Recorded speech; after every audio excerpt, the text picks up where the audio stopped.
oras, alas 12:35.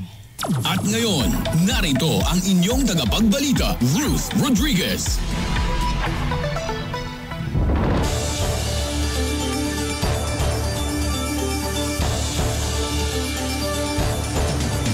Magandang tanghali, lungsod ng Puerto Princesa, lalawigan ng Palawan, Lunes, August 21, 2023. At narito na ang mga balita ngayong tanghali. Bilateral military exercise sa pagitan ng Pilipinas, Australia at US Marines isinasagawa ngayon sa Barangay Ponta Baja, Rizal, Palawan. Pamunaan ng City Water District handa na sa El Nino phenomenon.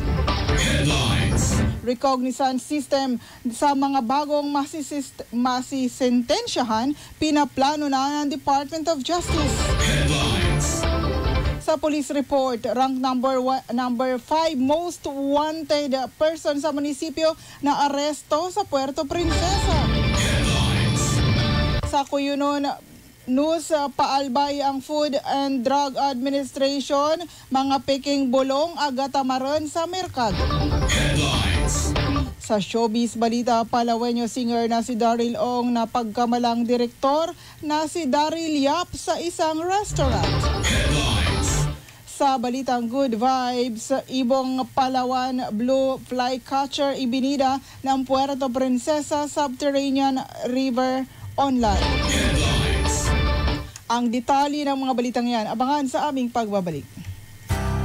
Sa mahigit 10 taon, ang City Nickel Mines and Development Corporation ay nagsasagawa ng responsableng operasyon ng pagmimina sa bayan ng Nara at Sofronio Española, lalawigan ng Palawan. Layunin namin na magdala ng kaunlaran sa aming mga mining communities bilang partner ng pamahalaan.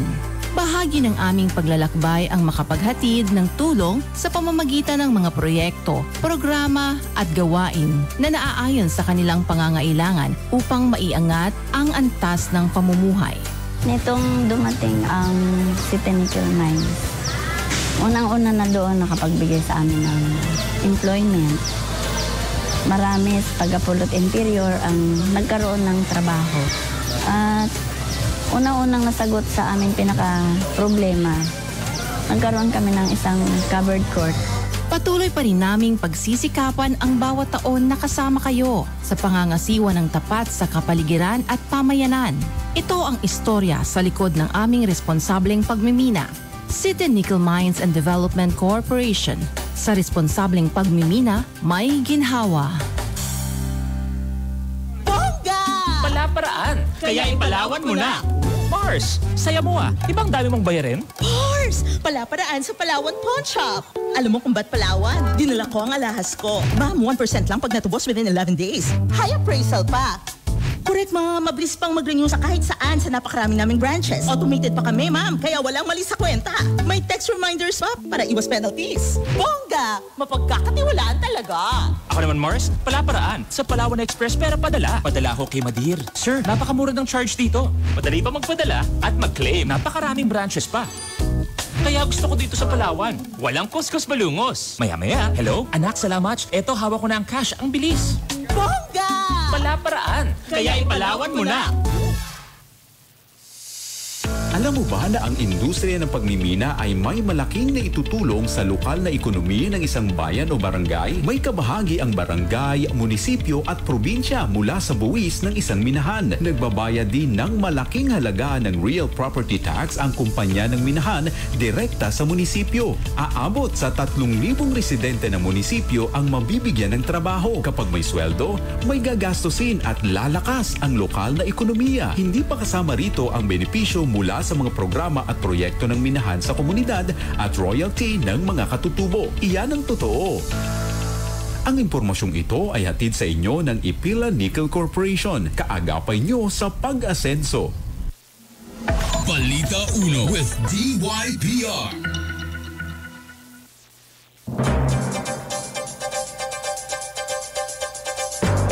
40 minuto makalipas ang alas 12 sa detalye ng ating balita. Bilateral military exercise sa pagitan ng Pilipinas, Australia at US Marines isinasagawa ngayon sa Barangay Ponta Baja sa bayan ng Rizal. At live mula sa Rizal, si Romy Luzares. Romy.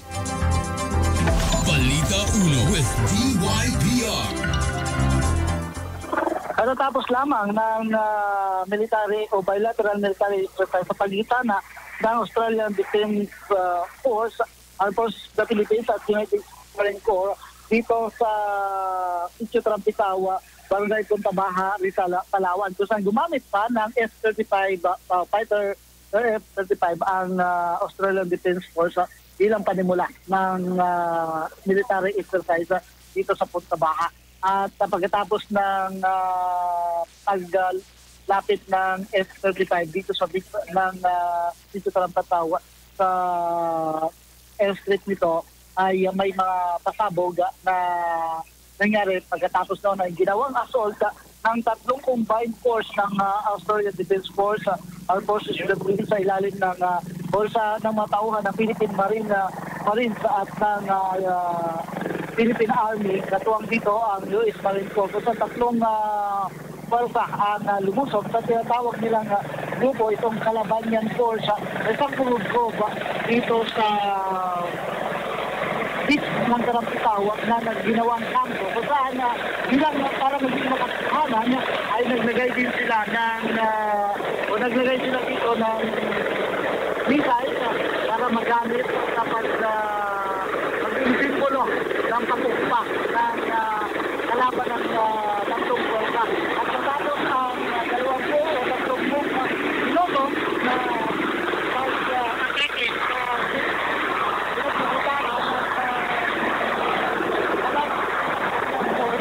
ay dapat ito na tatlong pwersa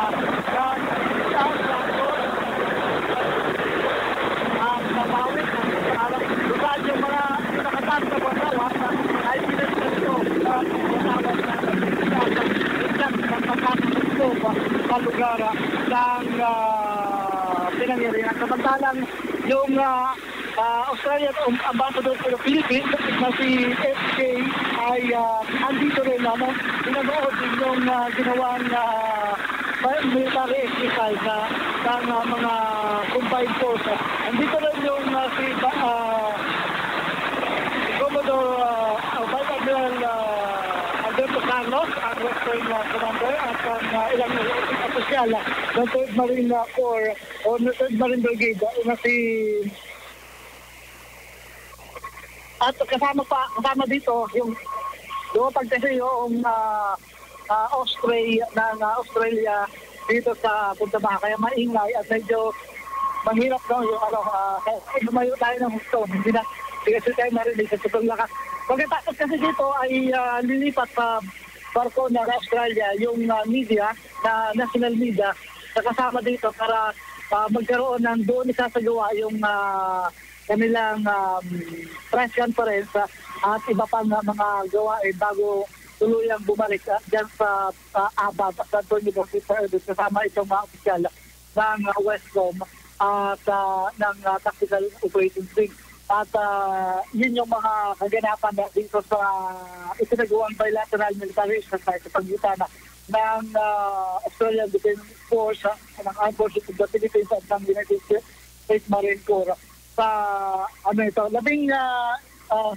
araw na nagkaroon sila ng pumunta rito yung tropa ng Australian Force, US Marines, at pagkatapos ay sa loob ng 10 araw ginawa nila itong area na ito, yung ginawang kampo na susugurin. Andito rin pala si yung dating commander ng 3rd Marine Brigade na si General Gini Larida na siyang exercise commander ng Alon military exercise dito sa Sitio Trampitawa sa Barangay Punta Baja, Rizal, Palawan.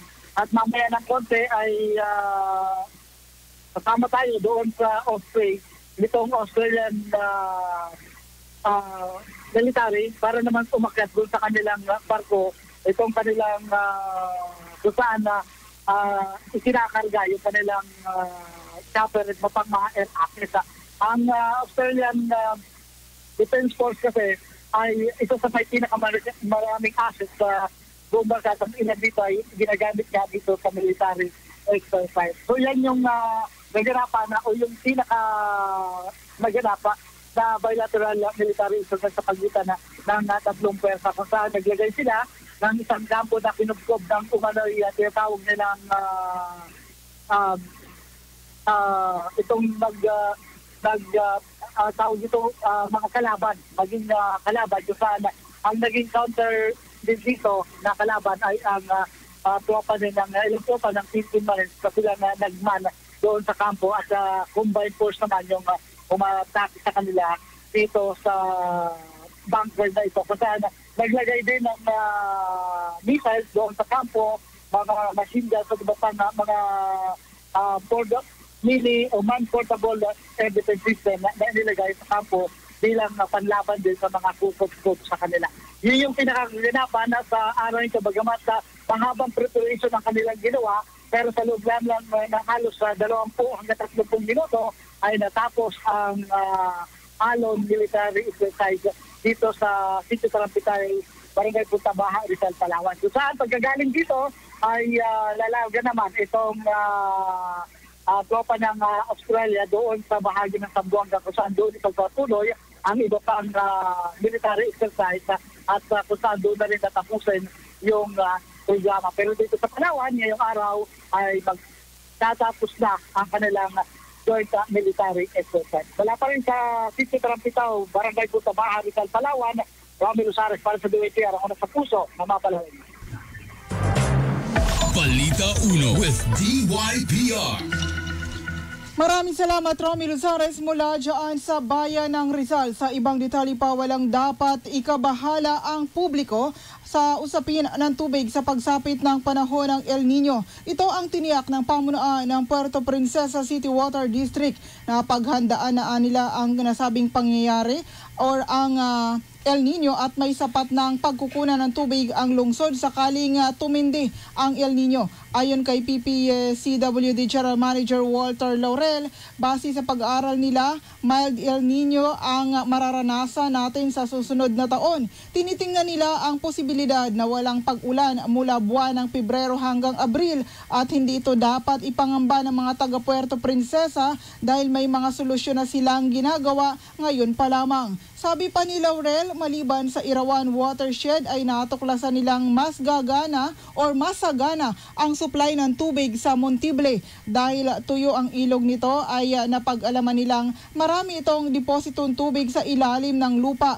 May itinayo na silang balon dito at nadagdagan or madadagdagan pa nila sa hinaharap. Dito pa lamang ay sapat na ang tubig para sa lungsod na kakasya sa 4 na buwan na walang pag-ulan. Ang Puerto Princesa ay kumukonsumo ng 33,000 kubiko ng tubig kada araw. Kasama rin sa plano ng Water District ang paggawa ng pipeline mula Irawan patungong Western Command. Mula luma na at maliit lang kasi ang tubo ng tubig sa nasabing lugar kung kaya nakakaranas ang mga ito ng mahinang daloy ng tubig lalo na kapag peak hours. Mga balitang dapat mong malaman sa Balita 1 with DYPR. Atenda sa 95.1 1FM. Sa ibang balita pa, recognizance system sa mga bagong masisintensyahan pinaplano na ng Department of Justice. Ang detalye ng balita hatid ni Romy Luzares. Balita 1 with DYPR. Pinag-aaralan na ng Department of Justice na lahat ng masisintensyahan ay isa sa ilalim na sa custody ng mga mayor o kaya ay gobernador o kaya naman sa mga kamag-anak na may kakayanahan o kakayanan na mag-custody. Ito ang tinatawag na recognition system. Ayon kay retired General Gregorio Catapang Jr., Director General ng National Delivery Station o NDP. Ang ganitong hakbang ay paraan ng Department of Justice na tuluyan ang mabawasan ang mga dinadala sa National Delivery Station na may moratorium kasi sa binaba sa pagdadala ng mga sinisintinsan sa NDP. Kahit ano pa ang kaso ng mga nahatulan, pero hindi malinaw kung ang mga masisintensyahan habang buhay ay at napagkakabilanggo ay itukulong pa rin o hindi na sa NDP dahil sa moratorium na bawal na magdala ng masisintensyahan sa National Delivery Station dahilan o pag marami ito para mabawasan ang mga nakakulong doon at maisagawa ang liquidation sa loob ng National Bilibid Zone. At bahagi ng patuloy na pagpapaluwag ng Bilibid Zone ay ang paglipat ng mga PDL sa mga kolonya na mayroon ang bangka. Dito sa Iwahig Prison and Penal Farm ay may panibagong PDL na nasa 500 ang bilang na parating bukas araw ng Martes. Ito'y bahagi ng 3,000 person deprived of liberty na inilipat na paunti-unting ginagala dito sa Iwahig kung saan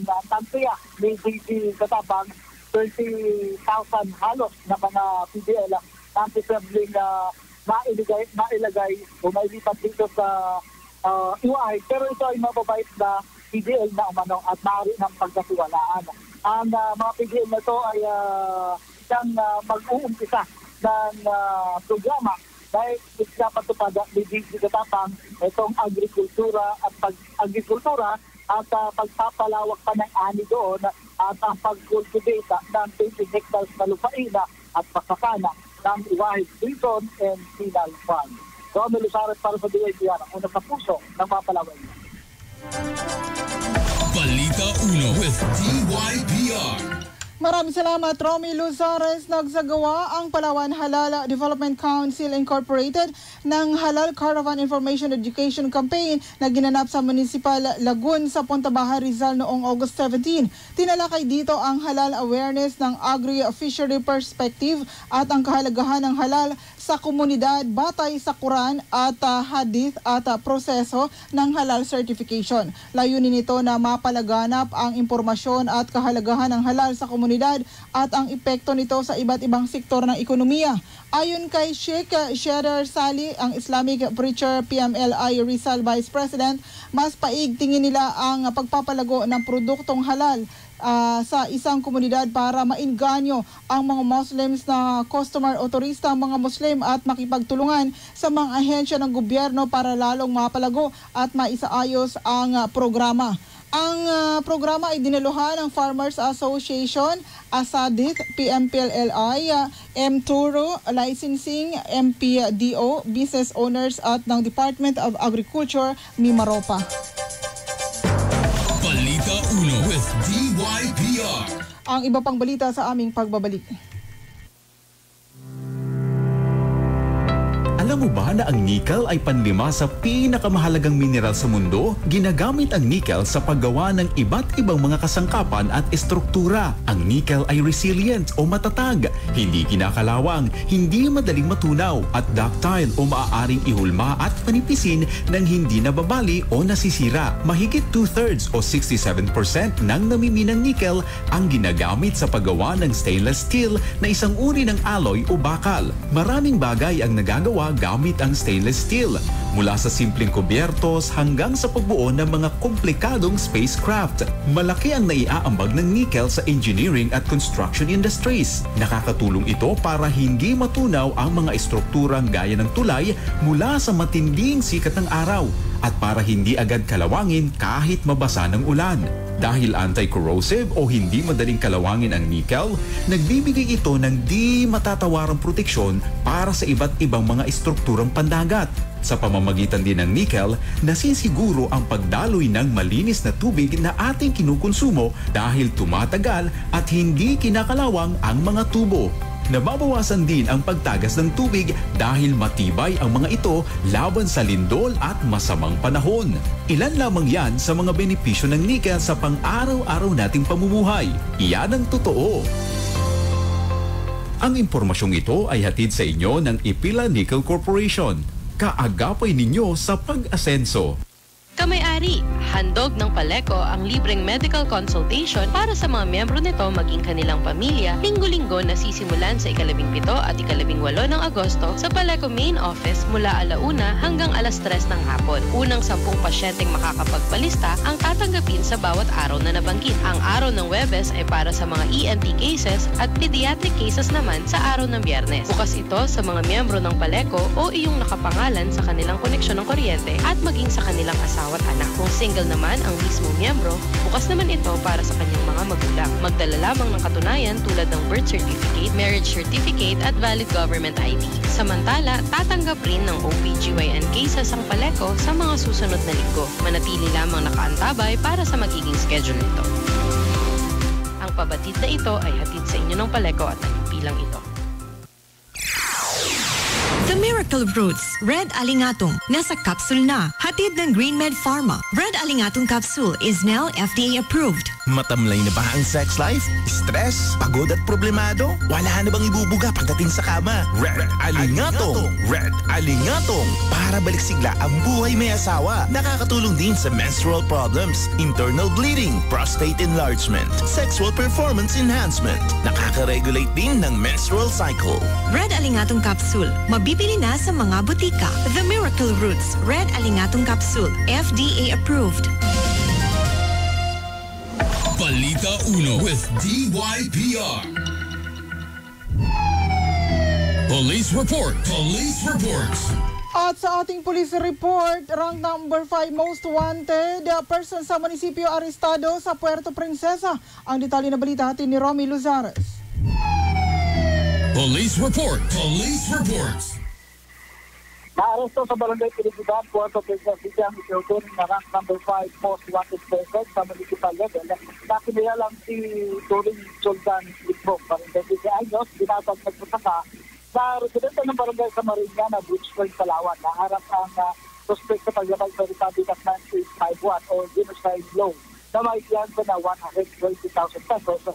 At isa pang kaso na paglabag sa A10364 o human trafficking na walang iyansa ang ibinaba ng korte.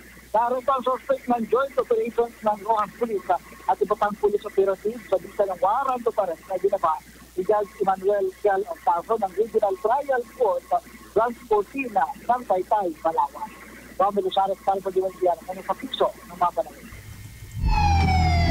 Police report. Police report. Maraming salamat, Romy Luzares, sa atang Balitang Kuyunon. Balitang Kuyunon. Paalbay ang Food and Drug Administration mga peking bulong agtama sa merkado. Ang Balitang Kuyunon yatid ganatan ni Miss Nanette Pijap Kutrampe. Balitang Kuyunon.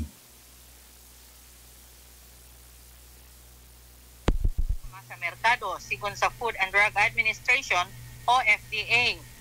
Agpalwa i-abiso ang FDA kontra sa mga peking bulong tulad ang Diatabs, Solmux, Planax, Biogesic, Neozep Forte, Tuceran Forte, Alaxan FR, Decolchen, ig Premil S. Inkumparay ang FDA ang mga retrato'y ang matod nga produkto sa kilide ang mga peke, ig makikita nga alos pareho andang itsura, puwera sa mayteng pagkaiba sa kulore ang peke nga mas mapusyaw. Ang tanan nga healthcare professionals sigang publiko, impapaalba nga tungod sa matamaran ang mga gawasag nga produkto, may mong delikado sa mga magaynami ang mga nasangbit nga bulong. Magbaka lamang sa mga lisensyado ang FDA nga establishmento. Impapalbara ang mga establishmento sa pagtinda ang mga peking bulong, impapadumdum nga ang pagbaligay dya ay misarabaten sa Special Law on Counterfeit Drugs of 1996 o Republic Act No. 8203, Food and Drug Administration Act of 2009 o Republic Act No. 9711. Ang RA 8203 may multa nga sa pagtitinga ni 100,000 pesos tagka 500,000 pesos pagkapriso ay 6 ka bulan tagka 6 ka dagon, pero kung kapapakita sa na opisyal nga resibo o dokumento kaya ing bakalan na sa iba ay mabubuinanan ng silot.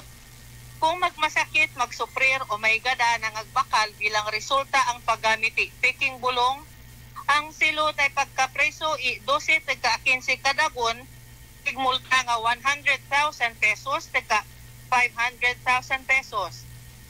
Kung ang peking bulong mamanang rason sa pagkamatay, ang silot ay pagkapreso sa enterong kabuhi, kumauda nga mimulta nga 500,000 pesos tagka 5 million pesos. Kung ang bulong gagamitan sa mga ayop, ang silot ay pagkapreso ay 6 tagka 2 kadagon, 4 ka bulan. Nanette Pediapco Trampe para sa DYPR Balitang Puyunon, ang sa kaunan sa Tagipuso ni ang mga Palawenyo. Balitang Puyunon. Matamang salamat, Miss Nanette Pediapco Trampe. Ang balitang showbiz at balitang good vibes sa aming pagbabalik. Sa mahigit 10 taon, ang City Nickel Mines and Development Corporation ay nagsasagawa ng responsableng operasyon ng pagmimina sa bayan ng Nara at Sofronio Española, lalawigan ng Palawan. Layunin namin na magdala ng kaunlaran sa aming mga mining communities bilang partner ng pamahalaan. Bahagi ng aming paglalakbay ang makapaghatid ng tulong sa pamamagitan ng mga proyekto, programa at gawain na naaayon sa kanilang pangangailangan upang maiangat ang antas ng pamumuhay. Sa kabila na hirap sila tatay, nanay dahil sa eskola kung ba't kami nakatapos. Kaya malaking naitulong na eskolar sa amin kung ba't nandito kami na nagtatrabaho at nakakatulong na din sa kanila. Ang City Nickel po, nagbigay ng mga health station. Patuloy pa rin naming pagsisikapan ng bawat taon na kasama kayo sa pangangasiwa ng tapat sa kapaligiran at pamayanan. Ito ang istorya sa likod ng aming responsableng pagmimina. City Nickel Mines and Development Corporation, sa responsableng pagmimina, may ginhawa. Kailangan magpadala ng pera pero nag-aalinlangan kung safe o kung matatanggap ba agad? Huwag mag-alala. #palaparaan yan sa Palawan Express Pera Padala. Alam nyo kung bakit Palawan? Cash agad ang matatanggap ng pinadalhan ko. Walang kuskus balungos. Mababa pa ang service fee at napakarami pang branches nationwide kaya madaling magpadala at mag-claim. Kaya kung pera padala ang usapan, para sa mga maparaan, ipalawan mo na. For more info, visit the Palawan Pawn Shop official Facebook page. Supervised by the Bangko Sentral ng Pilipinas.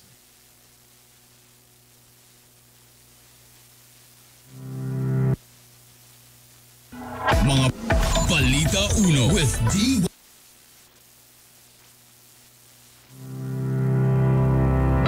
Alam mo ba na ang nickel ay panlima sa pinakamahalagang mineral sa mundo? Ginagamit ang nickel sa paggawa ng iba't ibang mga kasangkapan at estruktura. Ang nickel ay resilient o matatag, hindi kinakalawang, hindi madaling matunaw at ductile o maaaring ihulma at panipisin ng hindi nababali o nasisira. Mahigit 2/3 o 67% ng namiminang nickel ang ginagamit sa paggawa ng stainless steel na isang uri ng alloy o bakal. Maraming bagay ang nagagawa gamit ang stainless steel, mula sa simpleng kubyertos hanggang sa pagbuo ng mga komplikadong spacecraft.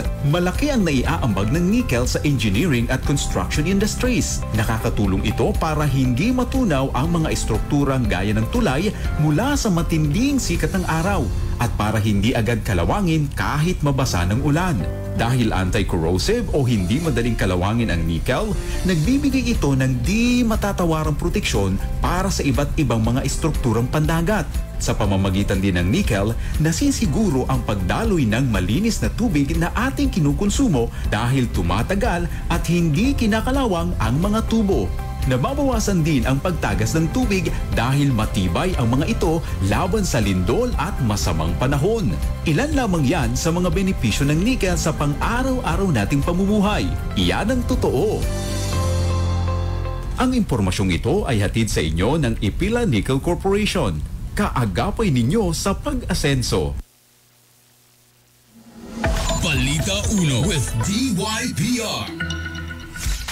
Showbiz Balita. 4 na minuto makalipas ang 1:00 ng hapon sa ating balitang showbiz. Palawenyo singer na si Daryl Ong napagkamalang si Direktor Daryl Yap sa isang restaurant sa BGC. Ang detalye ng showbiz balita atin ng ating showbiz insider Joel Contrevida. Showbiz Balita. Lap trip ang ibang netizens sa ibinahagi ng Palawenyo singer na si Daryl Ong sa kanyang Facebook page dahil napagkamalan siya na siya ang Viva Films director na si Daryl Yap at binigyan pa siya ng VIP treatment sa isang restaurant sa Bonifacio Global City sa Taguig. Sabi pa ni Daryl, bongga ang binigyan na service sa kanya at ang tinawag na siyang direk ay doon na siya umalma at sinabing singer siya at hindi direktor na gaya niya na may pareho din silang pangalan. Sa huli, sinabi ni Daryl na salamat sa ina niya at sa ina din ni Direk Daryl Yap dahil pareho silang binigyan ng Daryl na pangalan. Kanya-kanyang lap emoticons ang mga netizens sa nasabing kwentong ito ni Daryl Ong. Joel Contribida para sa Viper, ang una sa puso ng mga Palawenyo. Showbiz Balita. Balitang Good Vibes. At sa ating balitang Good Vibes, maliban sa mga bayawak at unggoy, may isa pang kilalang residente ang nakatira sa Puerto Princesa Subterranean River National Park sa Sitio Sabang. Ito ang ibong Palawan Blue Flycatcher na may scientific name na Cryonis liumpreri, na isa sa mga uri ng ibon na naninirahan sa kagubatan ng underground river. Ibinida ito ng parke online sa kanilang Facebook page na ayon sa International Union for Conservation of Nature o IUCN ay nasa red tag list na ang nasabing ibon na nanganganib ng maubos. Kaya mahalaga sa parke ang mapangalagaan ito upang makita pa ng mga susunod na henerasyon. Patunay din ito na kakaibang biodiversity o mga katangi-tanging anyo ng buhay ilang na mayroon sa palibot ng underground river. Bahagi rin ito ng kampanya para sa International Bird Photography Race na magaganap sa parke sa darating na Nobyembre upang ipaalam sa lahat ang kahalagahan ng mga ibong tulad ng Palawan Blue Flycatcher na dapat lang naingatan at paramihin. Balitang Good Vibes. Yan na po ang kabuuan ng mga balitang aming nakalap ngayong Lunes ng tanghali. Maraming salamat sa inyong pagsubaybay. Hanggang bukas, Balita Uno with DYPR dito pa rin po sa 95.11 FM. Ako si Ruth Rodriguez. Magandang hapon.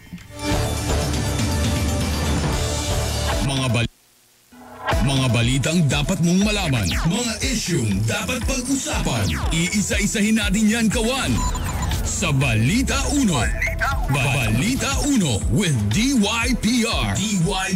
Atenda alas 6 ng umaga at alas 12:30 ng tanghali sa 95.1 1FM.